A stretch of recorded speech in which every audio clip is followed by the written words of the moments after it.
नमस्कार बंधुरा BP astro TV आपनादेर प्रत्येकके अनेक स्वागत जानाई।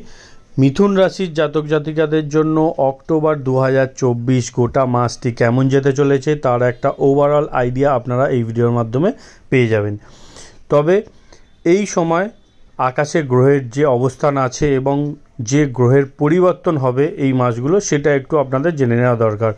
प्रथमेई जानिये दिई आपनादेर राशिपति लग्नपति बुधदेव 10 तारिखे निजेर राशि परिवर्तन करबे। एई समय बुध निजेर राशि स्वराशिते गोचर करछिलेन, सेखान थेके तुला राशिते तार मित्र राशि शुक्रेर राशिते 10 तारिखे प्रवेश करबेन एबं 13 अक्टोबर शुक्रदेव तुला राशि थेके तार निजेर राशि थेके बेरिये मंगलेर राशिते प्रवेश करबे वृश्चिक राशिते एबं 17 अक्टोबर रबिओ तुला राशिते प्रवेश करबे। रवि এই মুহূর্তে কন্যা রাশিতে অবস্থান করছে, সেখান থেকে তুলা রাশিতে প্রবেশ করবে।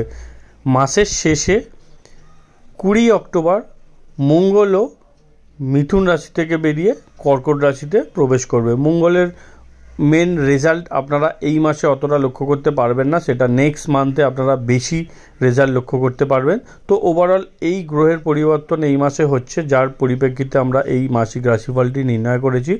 এবার আমরা চলে আসি রেজাল্টের ওপরে। তো প্রথমেই বলবো যে শরীর স্বাস্থ্য ওভারঅল আপনাদের বেটার থাকছে, এনার্জেটিক থাকবেন, কাজকর্মেতে আপনারা ফুল এনার্জি লাগিয়ে কাজকর্ম করতে পারবেন। তবে গাড়ি ঘোড়া চালানোর সময় একটু সাবধানতা অবলম্বন করার প্রয়োজন রয়েছে। ছোটোখাটো চোট আঘাত হয়তো আপনাদের এই মাসে লাগতে পারে, বিশেষ করে গাড়ি থেকে বা কোনো রকম গরম জিনিস থেকে, ইলেকট্রিক থেকে, এই বিষয়গুলো থেকে আপনাদের একটু সাবধানতা অবলম্বন করার প্রয়োজন রয়েছে। আর্থিক স্থিতির কথা বললে আর্থিক দিকে পজিশনটা একটু আপনাদেরকে ব্যালেন্স করতে হবে। হঠকালীন সিদ্ধান্ত নেওয়ার জন্য বেশ কিছু উল্টোপাল্টা খরচ হয়তো আপনারা এই মাসে করে ফেলতে পারেন। খরচের স্থিতি একটু বেশি লক্ষ্য করা যাচ্ছে, খরচের হাত আপনাদের একটু বড় থাকবে, তো বুঝে শুনে একটু খরচ করলে ভালো হয়। তবে যে খরচগুলো আপনারা করবেন সেটা প্রয়োজনীয় খরচ, অপ্রয়োজনীয় খুব একটা খরচ এখানে থাকছে না। সেইটা মানে আপনাদের প্রয়োজনীয় কাউকে গিফট দেওয়ার জন্য হোক বা বাড়ির কিছু কেনার জন্য হোক, বাচ্চাদের এডুকেশনের পিছনে হোক, এইসব বিষয়ে খরচ আপনাদের একটু বাড়তে পারে। মধ্য কথা কিছু বড় বড় খরচ হয়তো আপনাদের এই মাসে করতে হতে পারে। পারিবারিক কিছু ঘটনা গুরুত্বপূর্ণ হয়তো আপনাদের এই মাসে করতে হতে পারে। মায়ের হেলথ নিয়ে বা বাড়ির কিছু পিছনে আপনাদের খরচ করতে হবে বা সেই বিষয় নিয়ে আপনারা একটু আলোচনা চিন্তিত থাকতে পারেন, তার একটা সম্ভাবনা এখানে তৈরি হচ্ছে। তবে ওভারঅল কিছু যদি একটু ঝগড়াঝাটির মতো সিচুয়েশান ছিল সেইগুলো থেকে আপনারা বেরিয়ে আসতে পারবেন। সমাজে আপনাদের মান সম্মান এখানে বৃদ্ধি পেতে দেখা যাচ্ছে। যারা বাড়ি থেকে কোনো কাজকর্ম করছেন তাদের জন্য মাসের প্রথম দিকটা বেশি ভালো পজিশন দেখা যাচ্ছে। 17 তারিখের পর থেকে ঘোরা বেড়ানোর জন্য পজিশনটা আপনাদের যথেষ্ট ভালো, যদিও ওভারঅল এই মাসে ঘোরা বেড়ানোর বেশ কিছু সুযোগ আপনারা পাবেন। পরিবারকে নিয়ে কোথাও আপনারা ঘোরা বেড়ানোর জন্য বেরোতে পারেন, তার একটা সম্ভাবনা তৈরি হচ্ছে। কাজকর্মের দিকে ফোকাস কিন্তু একটু কম থাকবে। যারা মিডিয়া, এন্টারটেনমেন্ট, স্পোর্টসের সাথে যুক্ত আছেন তাদের জন্য এই মাসটা যথেষ্ট পজিটিভ। ইন্টারভিউ ইত্যাদি দেওয়ার জন্য এই মাসটাকে আমি খুব একটা পজিটিভ বলবো না, বা কর্মক্ষেত্রে যারা জবের সাথে যুক্ত আছেন, যারা কোনো রকম সার্ভিস রিলেটেড কাজকর্ম করেন তাদের জন্য পরিস্থিতি একটু নেগেটিভ থাকবে, বা বলতে পারেন যে কোথাও না কোথাও একটু মনোযোগিতার অভাব হয়তো আপনারা লক্ষ্য করতে পারবেন। তো কর্মের জন্য এই মাসটা অতটা পজিটিভ নয়। ঘোরা বেরোনোর জন্য, এন্টারটেনমেন্টের জন্য, বন্ধুবান্ধবদের সাথে গেট টুগেদার করার জন্য এই মাসটাকে আমি যথেষ্ট পজিটিভ বলবো। এই দিক থেকে এই মাসটাকে আপনারা ইউটিলাইজ করতে পারেন।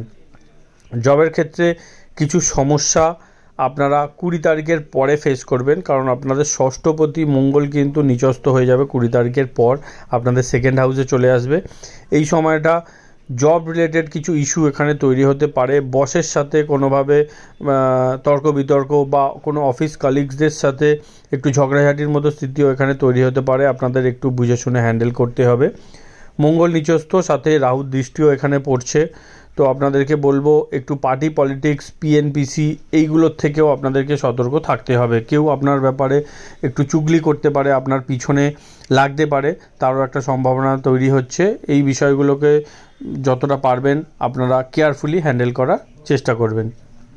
দাম্পত্য জীবনের কথা বললে দাম্পত্য জীবন ওভারঅল এখানে স্বাভাবিক থাকছে, তেমন কোনো সমস্যা থাকছে না। যদি কোনো সমস্যা চলে আসছিল সেগুলো মাসের সেকেন্ড হাফে আপনারা সমাধান করতে সক্ষম হবেন, কারণ মঙ্গলের দৃষ্টি মাসের প্রথমেই আপনাদের সপ্তম স্থানে পড়ছে। তো কোথাও না কোথাও পার্টনারের সাথেও একটু ভুল বোঝাবুঝি, গরমাগরমের মতো স্থিতি তৈরি হতে পারে। ছোটোখাটো বিষয় নিয়ে হয়তো পার্টনারের সাথে একটু দ্বিমত থাকতে পারে।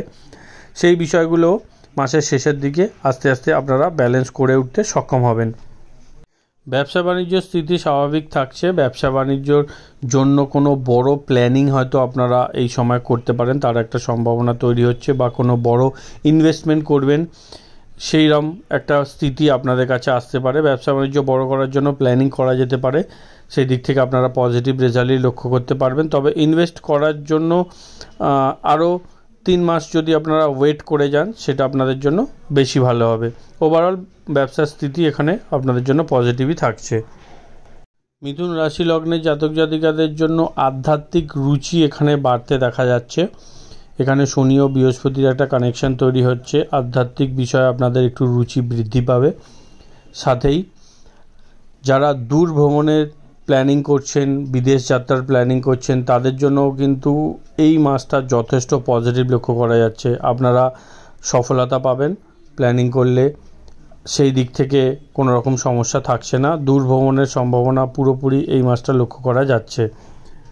এবং ব্যবসা বাণিজ্যের সাথে যারা বিদেশের সাথে যুক্ত আছেন, কোনো রকম ইম্পোর্ট এক্সপোর্টের সাথে যুক্ত আছেন, তাদের জন্যও কিন্তু বড় লাভের সুযোগ এই মাসটা নিয়ে আসছে।